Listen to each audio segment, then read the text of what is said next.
기도드리시겠습니다. 우리에게 상을 차려주시는 주님, 오늘도 예배의 상을 차려주시고 은혜의 상을 차려주시고 주님을 사랑하는 교회로 세워주시니 감사합니다. 오직 주님만을 소망하며 은혜 위에 은혜이신 우리 주님 예수 그리스도의 이름으로 기도합니다. 아멘.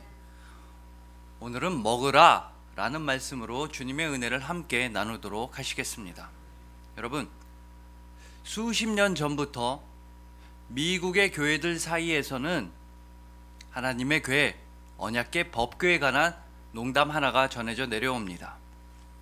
이 언약궤 법궤는 이스라엘 민족 역사상 최고의 보물이었는데 어느 순간부터는 성경에서 더 이상 등장하지 않습니다. 특히나 로마 제국에 의해서 이스라엘이 완전히 패망당한 이후로는 이 법궤가 어디에 있는지를 아는 사람이 아무도 없습니다. 지금도 법궤는 어디 있는지 아무도 모릅니다. 그런데 미국의 몇몇 교회들은 이 법궤의 행방을 알고 있다고 주장합니다. 바로 미합중국 정부가 이 법궤를 소유하고 보관하고 있다는 것입니다. 왜냐하면 미국 출신의 고고학자 인디아나 존스가 법궤를 찾아내서 미국 정부에 줬다는 것입니다. 여러분, 당연히 농담이고 영화 얘기일 뿐입니다. 인디아나 존스 시리즈를 보시면 이 인디아나 존스는 법궤도 찾았고 예수님께서 마시던 잔 성배도 찾았고 아무튼 찾을 수 있는 건 다 찾았습니다. 바로 이 인디아나 존스 시리즈를 만든 감독은 전 세계에서 가장 유명한 감독이라고 말할 수 있는 스티븐 스필버그입니다. 그리고 스티븐 스필버그의 지금 현재를 존재하게끔 해준 영화는 바로 조스입니다. 조스의 엄청난 흥행을 바탕으로 해서 스필버그는 E.T.도 만들 수 있었고 인디아나 존스도 만들 수 있었고 주라기 공원 등등 모든 영화를 만들 수 있게 되었던 것입니다. 그리고 이 영화 조스에는 엄청난 위기를 가장 큰 기회로 바꾸어 놓았던 감독의 놀라운 상상력이 숨겨져 있습니다. 이 스티븐 스필버그가 조스를 만들었을 당시는 1970년대 초반입니다. 당연히 이 조스라고 하는 영화에서 제일 중요한 요소, 사람들이 제일 기대하는 요소는 바로 조스 상어입니다. 상어가 막 그럴싸하게 움직이고 막 무섭게 물어뜯어야 사람들이 이 영화를 좋아할 거 아닙니까? 근데 그때 당시는 70년대 초반은 컴퓨터 그래픽이라는 건 당연히 없었고 기술력 역시도 지금보다 현저하게 떨어져 있었습니다. 그래서 어쩔 수 없이 기계 장치로 상어를 제작했습니다. 근데 영화를 찍으려고 바닷물에만 들어가면 이 기계로 만든 상어가 그냥 멈추는 겁니다. 고장나는 겁니다. 이 기계 상어가 그럴싸하게 움직여줘야 관객들이 좋아할 텐데 바닷물에만 들어가면 촬영만 시작하면 기계 상어가 멈추고 멀뚱히 가만히 서 있는 겁니다. 여러분, 이러면 영화는 완전히 다 망한 거 아니겠습니까? 그래서 젊은 감독 스필버그는 엄청난 고민에 빠져들었습니다. 계속해서 생각하고 고민하고 힘든 그 고생 끝에 스필버그는 놀라운 상상력, 그 반전을 하나 보여줍니다. 그러니까 카메라로 상어를 찍을 게 아니라 이 카메라 자체가 상어다 라고 해보자는 겁니다. 영화 용어로는 시점 쇼트라고 하는데 쉽게 말해서 영화를 상어의 시점에서 촬영하는 것입니다.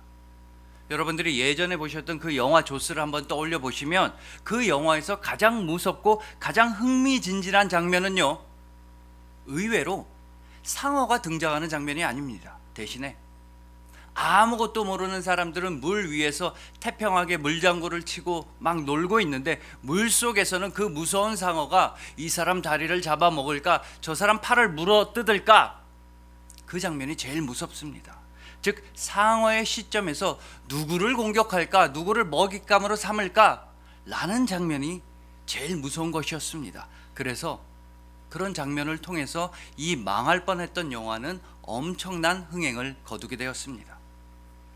상어가 망가져서 쓸 수 없게 되자, 즉 카메라로 상어를 찍을 수 없게 되자 스필버그는 카메라 자체를 상어라고 상상한 것이었습니다. 그리고 이 반전의 상상력은 영화 조스와 지금 현재의 스필버그를 존재하게끔 하여 주었습니다.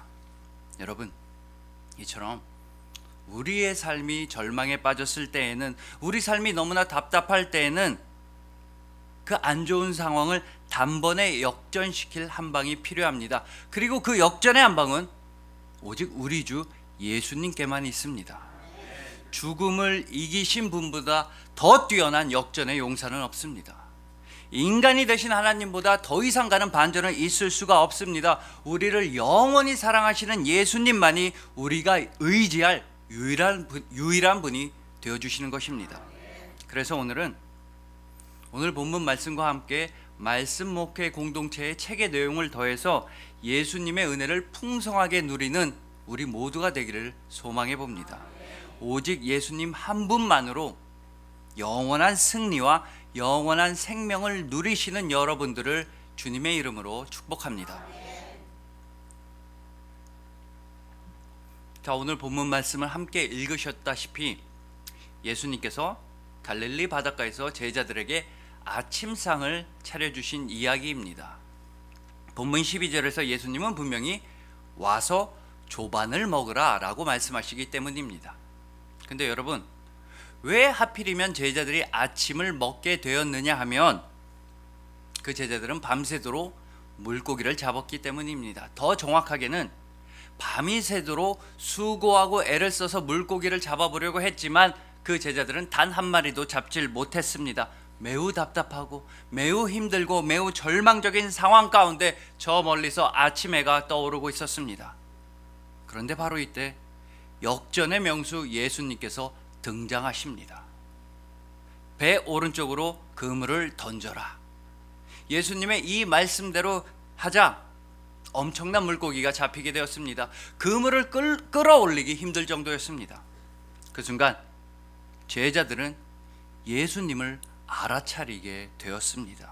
그래서 열심히 예수님께로 노를 저어 다가갔습니다. 육지에 계신 예수님을 향해서 전속력으로 배를 몰았을 것입니다. 이때는 이미 혈기왕성한 베드로는 바다로 향해 뛰어들어갔습니다. 얼른 예수님께 다가가고 싶어서 그랬습니다. 다른 제자들도 육지에 계신 예수님께로 나왔습니다. 그런데 여러분, 오늘 본문은 굉장히 이상한 말씀을 우리에게 전하고 있습니다.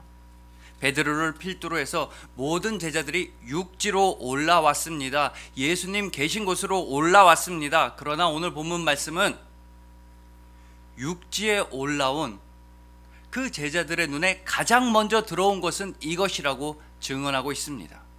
본문 9절입니다. 육지에 올라보니 숯불이 있는데 그 위에 생선도 놓였고 떡도 있더라. 여러분, 바다 위에서는 예수님이 가장 먼저 보이고 예수님만 보였었는데 딱 육지에 올라와 보니까 제자들의 눈에는 숯불과 생선과 떡이 가장 먼저 들어왔다는 말씀입니다. 물론 밤이 새도록 수고하고 애를 써서 그래서 배가 너무나 고파서 먹을 게 먼저 눈에 들어왔구나 라고 생각하실 수도 있겠지만 그게 전부라고 하기엔 너무나 의미심장한 말씀입니다. 숯불과 생선과 떡, 이 세 가지를 통해서 오늘 본문은 과연 우리에게 어떤 말씀을 전하려고 하고 있는 것일까요? 자, 여러분, 오늘 본문에 등장하는 숯불, 그 숯불이라는 원래 단어는 헬라어 원문으로는 안뜨라키아라고 한다고 합니다. 그리고 중요한 건 이 안뜨라키아라고 하는 단어가 요한복음 18장 18절에서도 등장한다는 사실입니다. 그때가 추운 고로 종과 아랫사람들이 불을 피우고 서서 쬐니 베드로도 함께 서서 쬐더라. 예수님께서 붙잡히시고 고초를 당하실 때 베드로가 쬐고 있었던 불이 바로 오늘 본문 9절에 등장하는 숯불과 똑같은 단어 안뜨라키아였습니다. 그러니까 베드로가 예수님을 배신할 때 나는 저 사람 모른다고, 저 예수라는 사람과 나는 전혀 관계가 없다고 무려 3번이나 부인할 때 그러면서도 베드로가 자기 몸을 따뜻하게 하려고 쬐었던 그 불이 다시 한번 오늘 본문에 등장하고 있는 것입니다. 여러분, 요한복음은 의도적으로 똑같은 단어를 사용하였습니다. 베드로의 마음에 주목하면서 숯불이라는 단어를 사용하였습니다. 즉, 예수님을 배신할 때, 그저 나 혼자 살아보겠다고 마음 먹었을 때, 내 몸이라도 좀 따뜻하게 해보자고 했을 때, 바로 그때 쬐었던 숯불이 다시 한번 오늘 본문에서 베드로의 눈앞에 나타나게 되었던 것입니다. 그것도 자기가 배신한 그 예수님께서 그 숯불을 지피고 기다리고 계셨습니다. 그러니 베드로는 얼마나 민망하고 얼마나 부끄러웠겠습니까? 하지만 여러분, 여기서 끝이 아닙니다.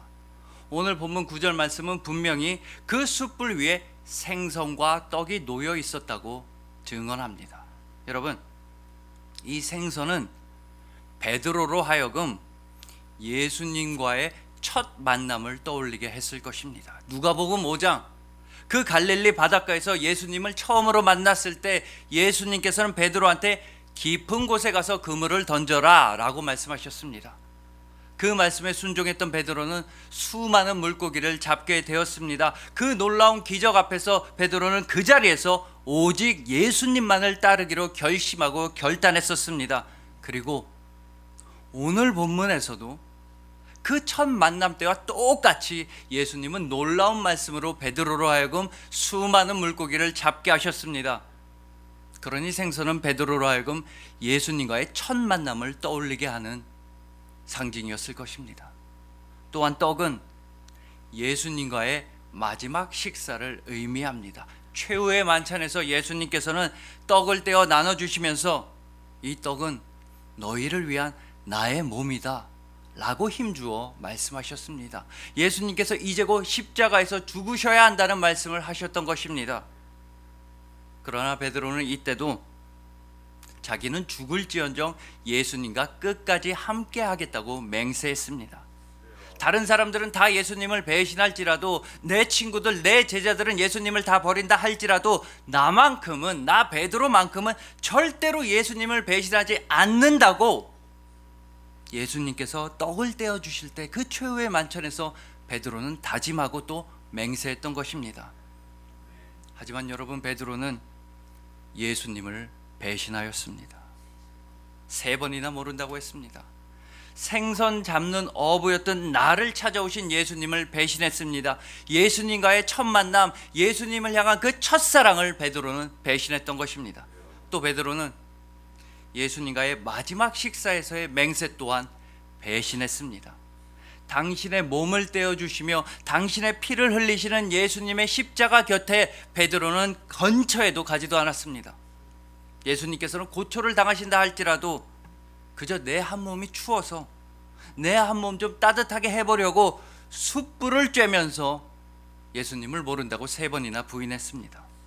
그런데 오늘 본문에서 이제 밝아오는 아침 태양빛 아래에서 예수님께서는 숯불을 지피시고 생선을 구우시고 떡을 굽고 계셨습니다. 예수님을 배신하던 때를 떠올리게 하는 숯불을 지피시며 예수님과의 첫 만남을 떠올리게 하는 생선을 구우시고 예수님의 죽음을 의미하는 떡을 굽고 계셨습니다. 여러분, 이러니 베드로가 얼마나 당황스럽고 얼마나 부끄럽고 얼마나 미안했겠습니까? 그래서 어느 목사님은 오늘 본문의 숯불 위에서 타오르고 있던 건 단순히 생선과 떡이 아니다 라고 말씀하십니다. 즉, 베드로의 인생 전체가 지금 숯불 위에서 타오르고 있다는 것입니다. 베드로가 살아온 모든 나날들이 지금 뜨거운 숯불 위에 놓여 있다는 뜻입니다. 그렇다면 예수님께서는 도대체 왜 이러한 아침 식사를 준비하셨을까요? 물이 변하여 포도주가 되게 하실 수 있는 능력이 있으시고 오병이어의 기적을 일으키실 수 있는 능력이 있으시고, 그래서 굳이 숯불을 피우지 않는다 하더라도 정말 맛있는 식사를 준비하실 수 있는 예수님께서 왜 굳이 이런 식사를 준비하셨을까요? 그러면 예수님께서는 베드로를 괴롭히시려고 숯불을 지피셨을까요? 자, 보아라 베드로야, 너의 죄악이 여기 있다. 너는 나를 배신했다. 3번이나 배신했다. 나를 향한 첫사랑도 배신했으며 나의 죽음마저도 외면했다. 이제 너는 제자 자격도 없고 나랑은 상관없는 사람이다. 이렇게 베드로를 책망하시려고 예수님께서 이런 아침상을 준비하셨을까요? 여러분, 절대로 그렇지 않습니다. 정말로 중요한 건요, 예수님께서는 이미 베드로를 용서하셨다는 사실입니다. 만약에 예수님께서 베드로를 용서하시지 않으셨다면 예수님께서는 숯불 대신에 번개나 벼락을 준비하셨을 것입니다. 베드로를 용서하시지 않으셨다면 생선과 떡이 아니라 독사와 사자를 준비하셨을 것입니다. 하지만 예수님은 베드로를 위해서 아침 식사를 준비하여 주셨습니다. 밤이 새도록 수고하고 애쓴 베드로가 배고플까 봐 따뜻한 밥을 차려주셨습니다. 왜냐하면 예수님께서는 베드로를 용서하여 주셨는데 정작 베드로 자신은 아직까지도 자신을 용서하지 못하고 있었기 때문입니다. 베드로는 아직도 자신의 죄가 용서받았다는 그 사실을 믿지 못하고 있었습니다. 그래서 베드로는 주눅 들고 겁이 나고 또 이제 과거로 돌아가려고 다시 어부나되기로 작정했었습니다. 여러분, 요한복음에서 예수님께서 부활하신 이후의 상황을 보면 맨날 나서기를 좋아하는 베드로는 의외로 가만히 있습니다. 오히려 도마가 예수님께 이런저런 말씀을 드렸지 베드로는 조용히 침묵하고 뒤로 물러나 가만히 있었던 것입니다. 즉 베드로는 주눅이 들어 있었습니다.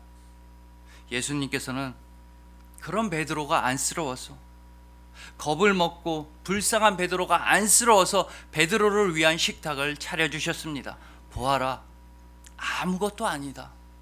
너의 죄는 나의 사랑에 비하면 아무것도 아니다. 그까짓 거 숯불에 타면 전부 다 사라질 것이다. 베드로야, 많이 먹어라. 베드로야, 먹고 힘을 내라. 내 너를 용서한다. 내 너를 끝까지 사랑한다. 혹시 여러분도 베드로처럼 여러분 자신을 용서하지 못하고 계십니까? 베드로처럼 밤이 새도록 날이 새도록 애쓰고 수고하였지만 아직도 여러분 자신만 탓하며 살아가고 계십니까? 우리 집이 가난한 건 나 때문이야. 나 같은 사람은 절대 용서받질 못해. 나는 이렇게 병이 걸려도 당연하지. 나는 너무 나쁘게 살아왔고 나 스스로도 나라는 사람이 최악이라는 걸 잘 알고 있어. 나는 결코 그 누구에게도 사랑받지 못하는 사람일 뿐이야. 하지만 여러분, 예수님께서는 이미 여러분을 용서하셨습니다. 오늘 본문의 예수님은 이미 십자가 죽음과 부활을 다 경험하셨다는 사실을 기억하셔야만 합니다. 예수님은 참으로 여러분을 사랑하십니다. 예수님은 여러분들이 스스로를 정죄하는 걸 결코 원하지 않으십니다. 여러분 스스로를 못난 사람이라고, 나 같은 사람은 안 된다고, 나는 살 가치가 없다고 자책하는 걸 예수님은 절대로 원치 않으십니다. 이 세상과 사람들이 여러분한테 그 어떤 나쁜 말을 한다 할지라도 예수님만큼은 여러분을 용서하시고 예수님만큼은 여러분을 사랑하십니다. 여러분들한테 그 어떤 문제와 아픔이 있어서 여러분 주변의 사람들이 여러분을 다 떠난다 할지라도 예수님만큼은 절대로 여러분을 떠나지 않고 사랑하십니다. 예수님은 여러분을 위해서 숯불을 피우고 계십니다. 여러분의 마음 안에, 여러분의 심령 안에 조금이라도 아픔이 남아있을까 봐 그 아픔 다 사라지게 하시려고 예수님은 따뜻한 숯불을 피우고 여러분을 기다리고 계십니다. 여러분의 영혼이 배고플까 봐, 여러분의 몸이 배고플까 봐 예수님께서는 직접 생선을 구우시고 떡을 구우시면서 여러분을 기다리고 계십니다. 참으로 예수님은 여러분들이 털끝 하나라도 상하는 걸 막으시려고 예수님은 스스로 죽임을 당하셨습니다.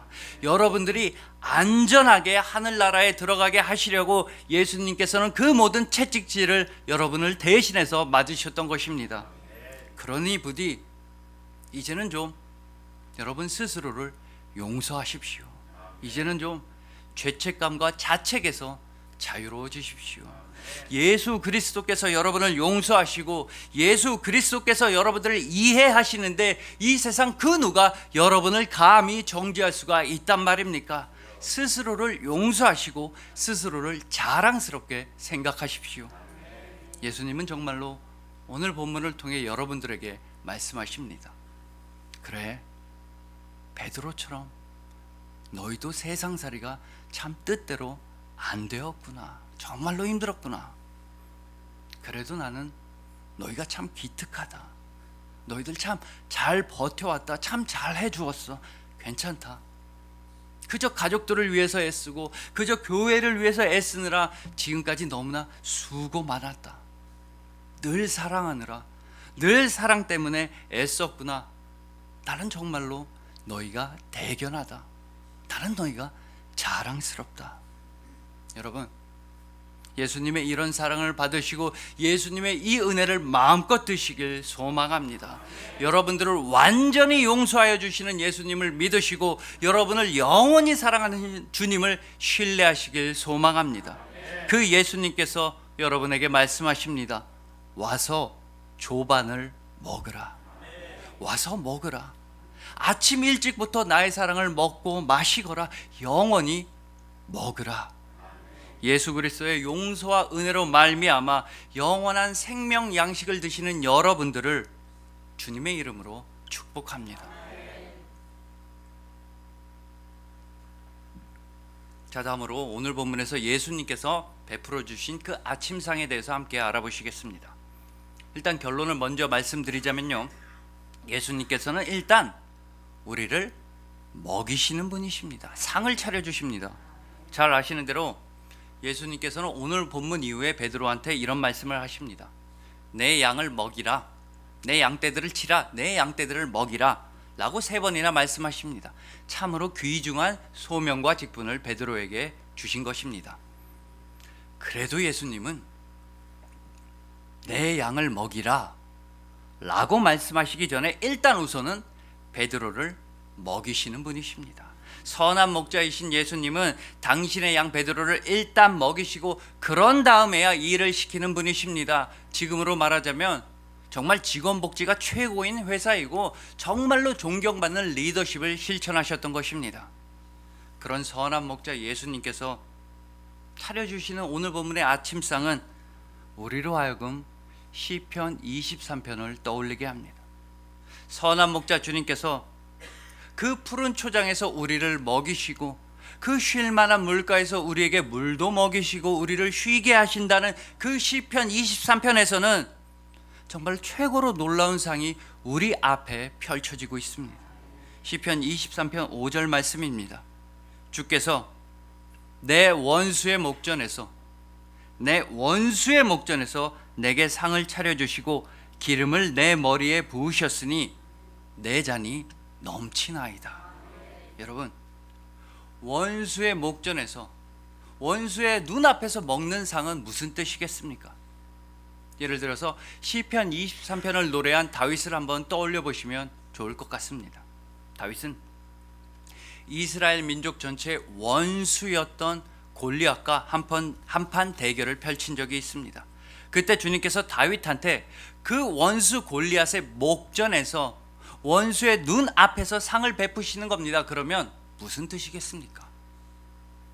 원수의 목전에서 주님께서 베풀어 주시는 상은 바로 승리의 상입니다. 승리의 양식, 영원한 생명 양식이 우리에겐 약속되어 있다는 말씀인 것입니다. 죽음을 이기신 예수님, 부활하신 예수님께서 우리에게 차려주시는 상은 영원한 생명과 사랑과 평안의 양식인 것입니다. 즉 우리가 예수님께서 어떤 분이신지를 정말로 안다면, 그 예수님을 간절히 믿는다면 우리는 영원한 천국 양식으로 배부르게 되는 것입니다. 여러분, 오늘 본문에서 예수님께서 상을 차려주시고 제자들한테 아침을 먹으라 라고 말씀하신 그 상황을 함께 보시겠습니다. 본문 12절입니다. 예수께서 이르시되 와서 조반을 먹으라 하시니 제자들이 주님이신 줄 아는 고로 당신이 누구냐 감히 묻는 자가 없더라.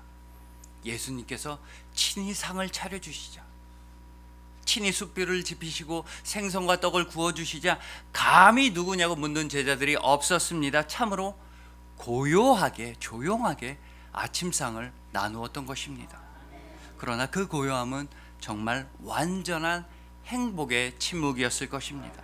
예수님께서 우리에게 상을 차려주신다는 걸 확실히 알기만 하며 확실히 믿기만 하며 우리 삶에서는 더 이상 시끄러운 잡음들과 소음들은 완전히 다 사라지게 되는 것입니다.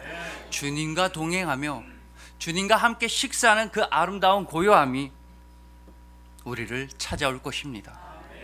여러분 혹시 지금 어떤 곤란함이라든가 문제라든가 어려움을 겪고 계십니까? 왜 아니겠습니까? 우리 중에 문제 없는 사람 아무도 없습니다. 그저 배부르고 그저 등 따시게만 살아가는 사람은 이 세상에 단 한 명도 없습니다. 이처럼 우리의 마음속은 언제나 시끄럽습니다.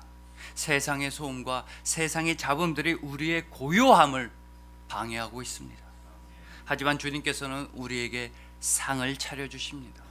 주님의 품 안에 머무는 그 고요함의 상, 주님께서 차려주시는 상을 받는 그 평안함의 상을 우리에게 직접 차려주십니다. 그 모든 원수 같은, 정말로 원수 같은 절망과 아픔과 가난과 질병, 그 원수들 앞에서, 우리의 모든 원수 앞에서 주님께서 우리에게 차고 넘치는 상을 베풀어 주십니다. 특히나 성경 말씀은 우리의 원수 중에 원수에 대해서 이렇게 말씀하고 있습니다. 고린도전서 15장 26절입니다. 맨 나중에 멸망받을 원수는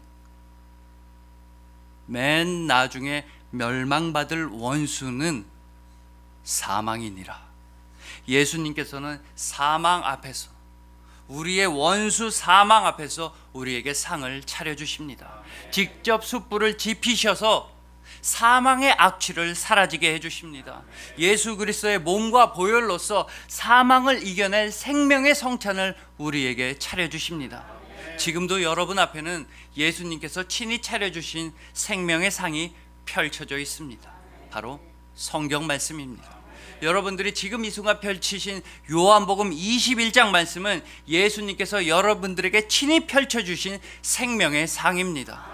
성경 말씀의 모든 페이지가, 성경 말씀의 모든 글자가 예수님께서 여러분들을 위해 차려주신 생명의 반찬이자 생명의 식수이자 생명의 양식인 것입니다.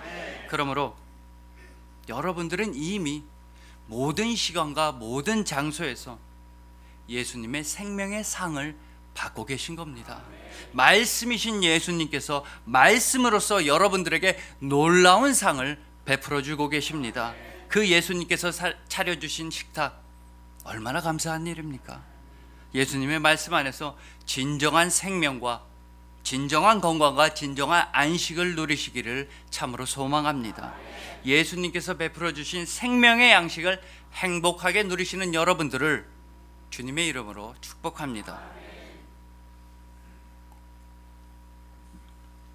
자, 이제 마지막으로 아주 잠시만 예수님께서 우리에게 던지시는 질문에 대해서도 알아보아야 할 것 같습니다. 우리에게 영원한 생명의 상을 차려주신 예수님께서는 이런 말씀 하나를 우리에게 주십니다. 자, 잘 아시는 대로 오늘 본문 이후에 예수님께서는 무려 3번에 걸쳐서 베드로에게 질문하십니다. 내가 나를 사랑하느냐? 요한의 아들 시몬아, 내가 나를 사랑하느냐?